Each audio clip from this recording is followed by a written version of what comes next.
Old West settings in video games are pretty popular. Vampires in video games are also pretty popular, so I guess it was inevitable that the two would come together into a single game.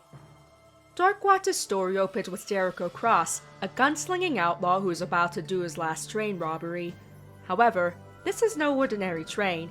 It belongs to the Darkwatch, an organization dedicated to hunting vampires and other creatures of the night. And instead of finding riches, Jericho accidentally releases an evil and extremely powerful vampire named Lazarus into the world, along with raising an army of undead to terrorize the Old West. Well, that sucks.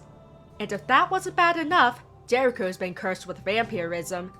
If he wants to save his soul from eternal damnation, then he'll need to join the Darkwatch in their cause, and undo the damage he's done.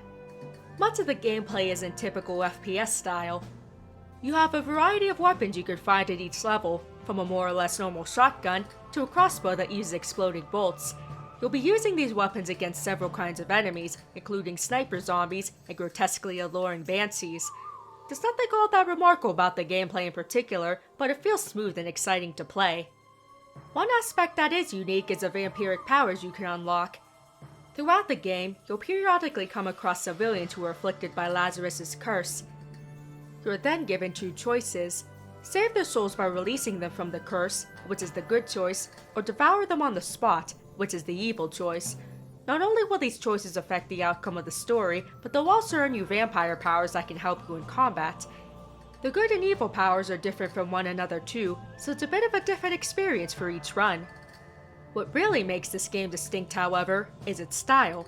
First off, a game about vampires and vampire hunters in the Old West already sounds very appealing, but it also has a modern goth edge to its aesthetics, particularly of the early 2000s variety, when the game was made. It actually messes pretty well with the historical setting, especially with the science fiction and fantasy elements. The character designs have a nice stylization to them too. Interestingly enough, one of the early concepts for the main characters kind of looks like a steampunk Woody from Toy Story, before the designs took a more mature angle. Also, to promote the game, the two main female characters, Cassidy and Tala, were featured in nude artwork for Playboy magazine, along with several other female video game characters. Talk about having more of an edge, eh? The guns having blades attached to them so that they're more effective for melee attacks is a pretty cool touch as well. I also appreciate the grisly details of the combat, where enemies fall apart in all sorts of ways.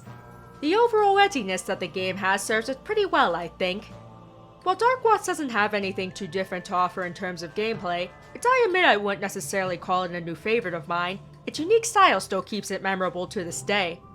There was actually a sequel in the works, which would take place in the distant future, where humans are kept on reservations to be hunted for sport by vampires. Then, the Darkwatch would find a little girl who has blood that's poisonous to vampires and also resurrect Jericho from the dead. The story would focus on Jericho's relationship with the girl. It would even be a third-person shooter instead of a first-person one.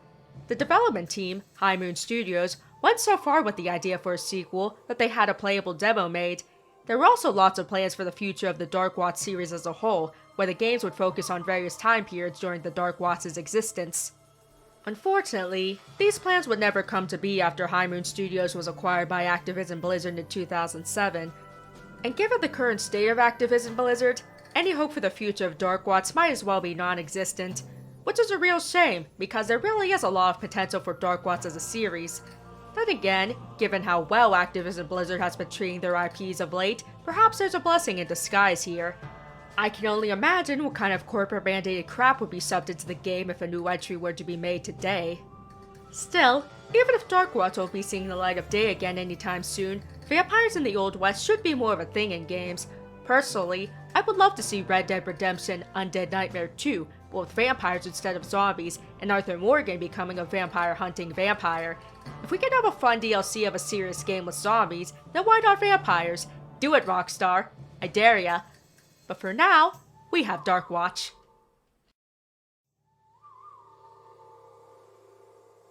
Thanks so much for watching. If you enjoyed the video, be sure to click like, and subscribe if you want to see more.